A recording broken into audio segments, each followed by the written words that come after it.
In today's episode, I'll be giving my reaction to the 8th episode in Survivor Season 47. He's All That. So let's jump right into He's All That.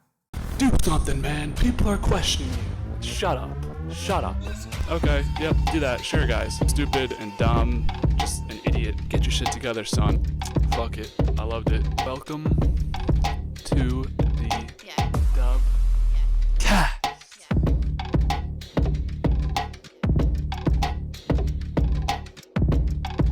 Starting out this episode, we have the immediate reaction of the people who went to tribal council coming back to camp. Obviously, Rachel was not one of the people who went to. Well, she did go to tribal council, but she came back early because she had the safety without power advantage. So she's all alone back at camp by herself, and she's worried that people will be pissed off at you. Girl, if people are pissed off at you, fuck them. You made the best move for your game. You know what I mean? Don't worry about that. It's hard to be like, of course you are gonna worry and be like, people are thinking about me and think are mad at me and whatever. What are you gonna do? Not play the advantage and sit on it so they could win their game? You gotta go play your game. Have some self confidence. She does. She's a good player, but I don't know. Just that little comment kind of rubbed me the wrong way. Just because have faith in yourself. You made the right move. You're on the next round. What are they? What does it matter to them? You're in the game still. Um, so we see the question was, will Soul tell her that he was the one who placed the advantage in her bag, basically, or will he kind of let it go under the radar, try and let other people figure it out? But he's going to tell her pretty right away as soon as they get a moment alone. He's creating a new alliance called the Soul's Secret Agents. Not really sure who else is a part of this alliance, especially after the way the vote goes tonight, but we can talk about that in a bit. So Sam and Rachel need to catch up, the fact being that Andy, Rachel, and Sierra were all on the not Rachel, Andy, Sierra, and Sam were on the winning team last week, so they weren't able to connect with Rachel while she was going through all this tribal council mess, the safety without power. So Sam fills in Rachel. It was going to be Rachel the one voted out, so she knows that for sure now. I think that's a good note from Sam, whether he meant to do that or not. She's got a little extra pep in her step this round. It feels like she's very playing self-aware, which she makes a play in tribal council is very self-aware that I liked a lot, which we'll talk about that when that happens. So I feel like a pretty relevant comment here by Rachel, where she's trying to talk to the alliance. They obviously have the Lavo and Gada alliance, which is the yellow and red tribes. Trying to keep it on the same wavelength together. But once they realize, or they're trying to talk to the names and whatever, and they realize that they're forgetting Andy, and Rachel says, "Oh, I forgot Andy."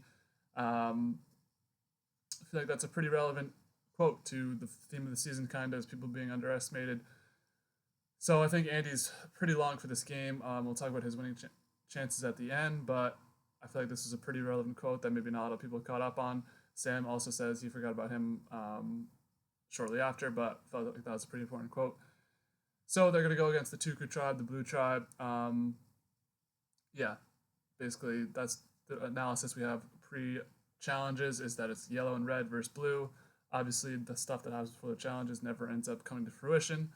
So we learn after Caroline takes a walk to the well that the Survivor auction is back. I'm of the opinion that why not have the Survivor auction every season, but I get it, the budgetary constraints. I was thinking about those kitchen workers, the people who work in the kitchen, having to make all these foods in a row. I'm sure some of it was prepared already, but that's a long day at work, for especially they probably don't have to cook for themselves. I guess they ponderosa people when they come in as well, but that's a lot of work to be asked. So maybe we don't need the auction every season. I also kind of like the idea of it being not in every season, so it's not like it's in your face, blah blah blah. They're kind of being selective with it. So now it's, we actually have an auction this season. That's something to look forward to. You know what I mean? That was really exciting with 45. That was a big change from the new era seasons where the first 4 of those seasons didn't have a Survivor auction. And we hadn't seen the Survivor auction in 14, 15 seasons. So good job keeping it variable. I do like that aspect of it. So they have the same thing, though. They have a scavenger hunt for money where they all go around the island looking for little tubes of money. Sierra and Gabe stack up the most money. I guess Sierra went to a lot of Easter parties in her family and all that. And yeah, that's going to play out pretty how you expect it. Once I saw she was getting this kind of personal content, I was like, she's probably going home here. But nonetheless, good for her. She finds a lot of money. Andy can't find any Bro, it seems like Andy's purposely missing these scrolls, man. Was it just me? He's walking right by them. I know it's like we're supposed to be led to believe that Andy's this like very dumb guy and doesn't really know what's going on. Is like slowly becoming more self-aware. Bro, there's one in your face, and then he tells Genevieve, "I haven't found one." Starts turning to walk the other way, and she just grabs one right behind him. Like, was bro looking, bro? Like, attention to detail is key. And he was the one who found the freaking advantage at God of Camp. He was the first one who found it. So really interesting for that. Andy couldn't find anything in this little scavenger hunt, but be it as it may, it actually ends up helping him. So we enter the auction now.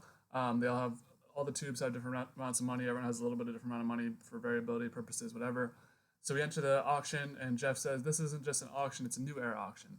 Does everything have to be fucking new era? Can it just be Survivor auction? Like, it's simple. It doesn't really have to be. Everything doesn't have to be new era and the monster and all that garbage. Like, just say it's an auction, bro, and whatever.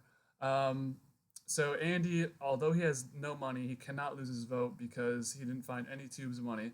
So give it to him there. You know, sometimes your strategies that even you don't try to imply what like what am I trying to go for here? Even something that you didn't he was disappointed they couldn't find any money, but it ends up benefiting him because he doesn't can't lose his vote because the person with the most money at the end of the auction will lose their vote for the next tribal council.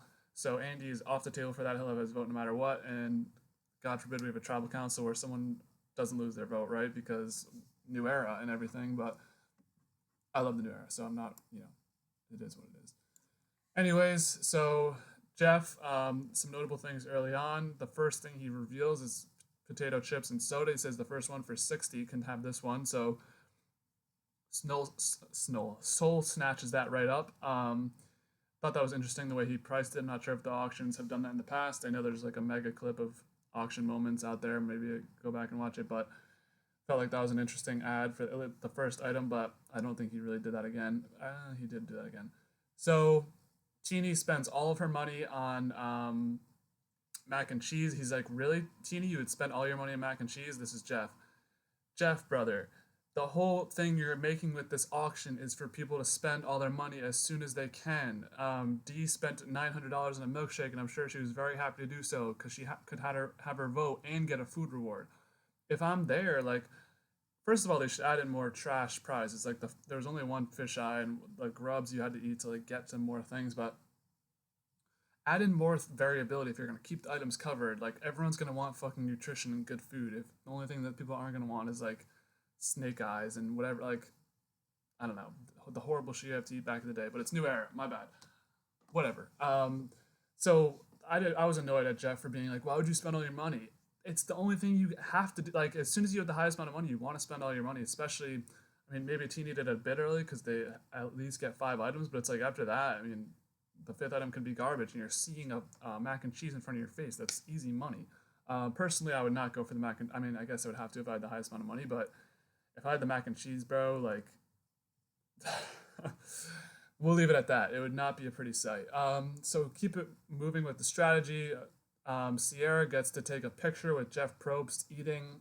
She gets a margarita, takes a selfie, takes a picture of him. Hope that's on your camera roll, Sierra.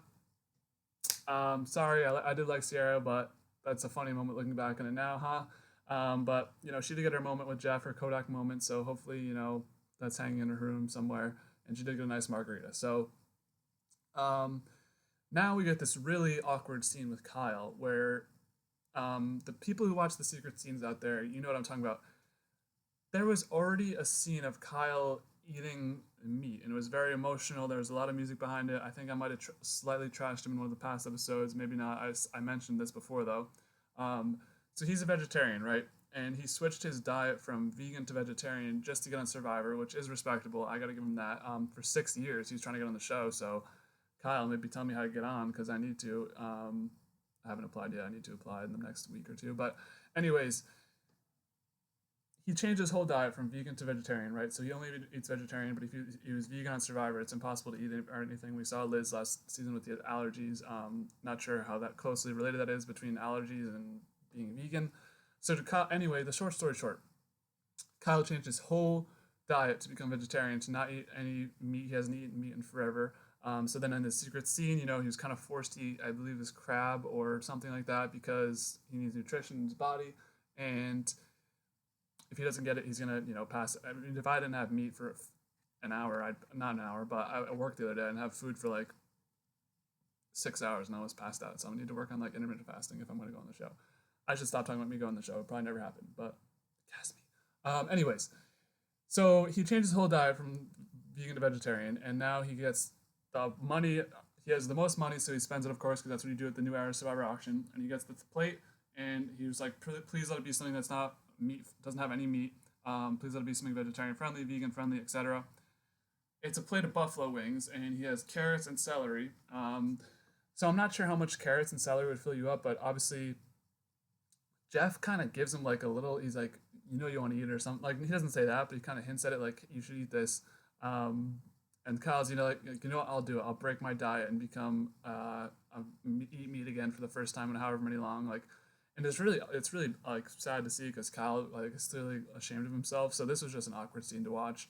But it also just it's explains why that secret scene was cut out so they could have this kind of bigger grandiose moment. But I don't know, felt bad for Kyle in this moment. This must have been a tough reward challenge for him, especially if you have all the money, you need to spend it on something. And there weren't really a lot of vegetarian there were options, but vegan wouldn't have been options. So not really anything against Kyle, it's kind of situational, but I did feel bad for him in that moment. And I didn't like the way Jeff kind of was like, you should eat this, but that is what it is. So Jeff is just going insane acting in this. He's like trying to be on some sort of medieval guy and being Shakespeare and whatever. It was kind of funny though. I will give it to Jeff. I did have a laugh at that. So Gabe, of course, has been tweaking the whole time that he's going to end up spending money on something that's terrible, and does. He buys water that has cold coconut in it, or a coconut with cold water in it. So he gets one of the sham prizes. Soul buys another thing. I just realized he already had the chips. Now he gets an apple pie. But the new Survivor auction in the new era is you get $60 back with some of your items.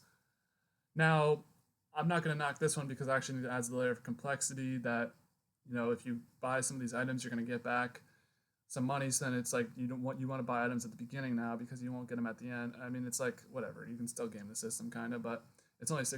It's not going to break the bank for most people. And you can also just re-spend the money. So maybe the next auction will be really interesting with players knowing that, so that'll be cool to see, but who knows. So I thought that was pretty interesting. Didn't mind that ad. Personally, I think, being able to add those types of things and make this auction more and more interesting without the advantage bit and everything is okay. So after Soul buys the pie, there's more stuff going on. Rachel buys a burger with fries, and all of a sudden she sees there's a little scroll in her fries. I like this in this specific auction, but moving forward, we can't do this because now everyone's just going to be food watching, and the person who gets it's going to be fucked. So don't put this again in the next auction. But I did like it in this auction. Maybe put it in like 4 auctions from now. Like we don't need advantages at the auction, bro. Like let it be a classic auction. The advantages that came into the auctions ruined it, and of course they can't just do it without an advantage. But there's a scroll in her fries. So she's kind of like got to make sure that nobody sees her when she pulls it out, which is not the first time she has to, or not the only time she has to do this during this episode. So she pulls out the little scroll. She has to get back to camp to read it, so we'll cut back to her when that happens. But I thought that was an interesting play, and my plea to Jeff and the production team is don't put any more in the next auction or two because everyone's just gonna be food watching. The person who gets it's gonna be screwed, so they're gonna have to scramble. It's gonna be bad. So now they have a different one. There was a lot of items in this auction that kept moving. This was the biggest part of the episode, in my opinion. Well, the vote was pretty interesting, but the auction took up a large part of the episode. So they have $200 entry fee for a chance to compete for the Survivor breakfast. That Survivor breakfast looked pretty good. I'm not a fan of blueberry pancakes, but if I was hungry, I'm sure I'd devour them. So what you have to do after you are willing to pony up the 200 is you have to eat 2 grubs alive. I hate the idea of eating them alive, but Sam just takes this immediately. He killed it. He's clearly been practicing some gross eating. Interested to see if gross eating will make its way back at some point. That'd be cool, but not banking on it. So Sam takes the breakfast. Some of the people who have money left are Caroline and Sue. So Caroline wins Fish Eyes. She gets the bad one, but she takes a bite, just like I believe Katura did in season 45. Correct me if I'm wrong in that, but always cool to see, take a bite of the Fish Eyes. Why not? You're on Survivor. Sierra wins the 3 minutes of peanut butter and chocolate, sharing with Gabe and Caroline, who both got the sham prizes. So that was a nice thing there. I thought that maybe there'd be more strategic aspects behind that, but that was a pretty simple thing. I thought that was a good play by Sierra. The timed event with the food and chocolate. Jeff put his finger in after this to get people to apply. What was bro like? Was bro good this episode? I think Jeff might have taken an edible or something. I don't know. He was kind of acting off. It was funny though. He was being funny. So but the finger and the peanut butter. What are we doing, bro? So it comes down to it. Sam is the last one with money. He will not vote at the next tribal council. That'll play a pretty big factor. Well, not really, but Sam without a vote, obviously, not what you want to see, not what you want to have and have happen to you in this auction. So we get back to camp. Rachel's got a clue. It's for an idol that's sewn in the corner of the tarp on the shelter. I don't know if I'm a fan or not of these idols that are hidden right on the shelter. I think it is fun to see them try and scramble and get it done with nobody seeing. So she's kind of looking around. She sees the idol right away in the corner, tucked away, but she can't really do anything about it because everyone's always hanging by the camp. So she's going to have to wait for her opportunity to get the idol later. So the early target is on Kyle from that yellow and red group. They haven't even gone to immunity challenge, so I wonder if Kyle is going to win immunity. But if he loses the immunity challenge, and so this is Teeny basically teaming up with the yellow team. Soul is somewhat involved in these conversations as well. So that's a preliminary target before the immunity challenge for them. On the other side, we have Genevieve kind of working closely with the Tuku group. It seems like the red tribe's in the middle of this, so that's Teeny, Soul, and Genevieve are kind of the swing votes here. They can either align with the Tuku tribe or the Gada tribe. Both sides have 4 members to this point, so they have to kind of pick their poison in this regard.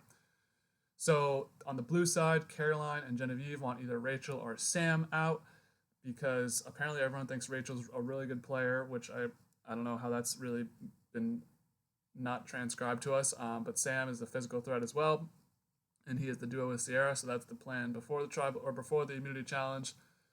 So Rachel does end up getting her idol in broad daylight. Everyone's kind of huddled around at the camp. She takes a moment to step off, and she has to machete that out. That's pretty hard to do, so I got to give her credit for getting that done. Rachel's on my fantasy team, so I'm here for it. I'm down to her and Caroline, and then in my other one I forget who I have in my other one, but Rachel and Caroline, one of them take it home.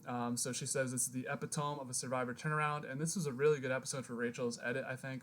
We'll talk about my winners at the end, but I'm down to 5 people that can win this game. I think that's half the people, but I've ruled out 5. I have 5 left. We'll see what happens. So we get to the immunity challenge. 1 man and 1 woman will win the immunity. I thought this was an interesting play here. I believe, 11 people left. So pretty fair. We'll see what happens to immunity winners. Didn't really impact the vote that much. Well, it kind of did, but I don't think it would have changed much. So 1 man and 1 woman win. It's the classic challenge. You're holding the spool and you can reel it back in if you want to, but it's the string slowly is falling and falling and falling, and if it falls, then your bucket drops. So we see a lot of players readjusting. It feels like this has happened a lot in the new era of challenge you'd see in a situation like this. So you have to hold 1/4 of your pregame weight, which I think is pretty fair. So good for that.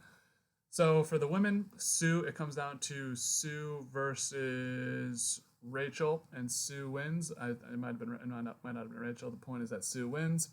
So Andy and Kyle are the last 2 for the men. Andy showed a lot of grit, a lot of hustle. He was, reeling it back in and just staying in there. But Kyle wins for the 3rd time in a row. Sue gives a nice little inspirational message before a commercial break. I can do this at my age, and if not, get off the couch, come and apply. I don't know if that was supposed to be a message to people out there or a Sue kind of winnery quote. I guess we'll see what happens with that. And coming back from commercial, we have Kyle talking about how this is not good for him. Bro, do not win 3 immunities in a row. This has not been done since Tony, and Tony was a joke in immunity challenges. He couldn't win anything in Cagayan, and then he was out and the game changed early, and it was Winners at War is a different situation because you're also playing with past games, so that's not really Tony's fault. And Tony did it without getting a target on him. I think Kyle's gonna be heavily targeted as soon as he loses. If you can't have this coming out of the gate. We've seen it where a guy in Kyle's stature or kind of a bigger guy who can win these immunity challenges out very early in the merge. I'd be very surprised if Kyle's still here in 3 weeks from now, but we'll get to that when it happens. I thought maybe you throw this one, trust your alliance when you especially have people still. I mean, he still ends up having the same people after the end of this episode, but I don't know. I feel like this is not good. I don't know if I mean throwing is always like, would you really want to throw? Because you look back on it, but I feel like the three in a row is not good. So the dumping on Andy continues by Sierra. She says like he's kind of just there and he's a free number and we keep him along until we don't need him anymore. Wink, wink. So this is kind of the culmination of that whole storyline between Andy and Sierra and Sam. Andy is finally coming to realize that Sierra and Sam just view him as kind of this expendable number that they can just get rid of any time if they need to. So he's now going to turn into the, quote, pivotal player. I'm here for it. Andy Revenge arc. This is the Emily Flippin arc. You know, outcast at the beginning, should have been voted out, wasn't, and then ends up staying and just wreaking havoc. I believe he's only got a couple more rounds till he beats Emily. So interested to see where Andy's story heads forward. So the decision lands down on Sam, Sierra, and Rachel. Seems like there's kind of a tonal shift from the Lavo tribe, the three split votes that three swing votes that I mentioned before of Genevieve, Sol, and Teeny. They kind of, well, it's mostly Teeny because the Teeny we saw working closely with Gata, but they're mostly now swinging to work with Tuku to take out Sam, Sierra, and Rachel. Those are the three Gatas. They have Andy locked in after Andy turns on them. So those are the three they're deciding between. Rachel is highly praised by Caroline and Genevieve once again. So I think this is a really good episode for Rachel. As I mentioned before, she survives, finds an idol, has the quote about, what did she say? The turnaround, the survivor turnaround. Rachel might be someone to watch. I do have something I will say about the edit for Rachel at the end. I'll save it for my winner thing, but that's really good for her. She's been being propped up, but not good for her that she's one of the three targets. So we get to Tribal Council. This was a really good segment too. I love watching the scrambling. It's kind of like everyone wanted their own little agenda to go on. They explained that Caroline and Genevieve want Rachel out. Teeny wants Sam out. Gabe wants Sierra out. Sol wants Sierra out. So it's like kind of what's really going to happen. What's going to end up being the agreement between these two tribes to take somebody out, or two former tribes to take somebody out. So we get to Tribal Council. Jeff mentions that you guys will be one of the people vying for it at the end. Immediate camera flash to Teeny. Thought that was a note. We saw a lot. I saw that 1 2-minute clip of just the amount of winnery shit they showed in your face about Kenzie last season editing wise. So I got my eye on you. I think Teeny's in it for the long haul. I just don't see how people are going to go after Teeny. Like maybe Final 7 she goes, or they go. Sorry, but before that, I don't know. I don't know where Teeny could go. I think Teeny's long for this game, and especially with that little camera flash, they like to do the little not predicting, but the words eluding my mind. Show you what really is going to happen, and then not like subtly show you. So this was just a classic tribal. Everything's everything's bouncing back and forward. Nothing really of note here. I don't know. It wasn't really the most riveting tribal council before things start happening. The one thing of note that happens at the end is Rachel gets a little bit sussed out. We see her grab something from her bag. I was thinking that she grabbed the idol out of her bag. She wanted to play this bitch, but no, she doesn't play her idol. Everyone goes to vote. Jeff tallies the votes. He brings them back. Does anyone have anything they want to play? Rachel, I was like, oh, let's go, Rachel. She knew that she's going to be the target. She's going to get an idol, get people out. Just the shot in the dark, which that's a really good play. And I'm thinking people think that she used the shot in the dark to decide whether she wants to use her idol, which you clearly saw her looking at people, so maybe that is the reason why. But I thought maybe Genevieve told her, don't play your shot in the dark so you don't alienate Sam or Sierra, and then you can be gracious. You didn't vote for Gabe. You can come back into this more calm. But I guess that's not really what was happening, and maybe that was her own plan. Like she pulled a Matthew from season 44. But maybe I'm just big braining the big brain play of her doing a big brain play of wanting to see people reaction to her playing something. So, either way, props to Rachel. Rachel's really moving up my radar. I've said that 5 times, but she's really getting hot right now. So good for her. Of course, the shot in the dark does not hit though, which is unfortunate for her, but you're not Caleb or Jamie. It's been a rarity. So we have a tied vote between Sierra and Sam. They're shocked. Only one vote for Gabe from Sierra. Sierra gets to vote in a rare case scenario where, because Sam lost his vote to the auction, Sierra gets the opportunity to vote for him, because the only reason they don't have the players re-vote is they would just obviously vote for each other. But now that Sam can't vote, Sierra can vote for Sam. We see her go up and vote for Sam, which was kind of like whatever. So we see Andy's revote confessional, where they don't show us the name because they're all going to be piling on Sierra, but he says, "I'm a dirty player." Are you though? I mean, you've done your thing. You turn him around. I don't know if that's dirty. Snaky maybe. I think dirty was the wrong word, but powerful moment for Andy. Continues.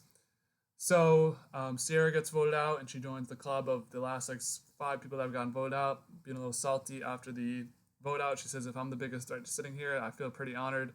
Yeah, I don't think she is the biggest threat sitting there, if I'm being honest. I do believe she was a little bit underestimated in the game from the viewer's perspective. She was kind of running that yellow tribe, but she's going to be our first juror. Gives Jeff a hug. Always nice to see a nice hug with Jeff. Jeff is very respectful. He says, "Thank you for coming on, and it was nice having you." So, yeah, she seemed pretty pissed off. I think she was crying in her last words. So, preview for next week. Looks like Sam's going to get a little revenge going. He says he's got a vendetta, so we'll see about that. I'm excited to see my boy Sam potentially cook. So, with that, I'll give my top 3 players to win and top 3 players out next. So, top 3 to win, I got Andy number 1.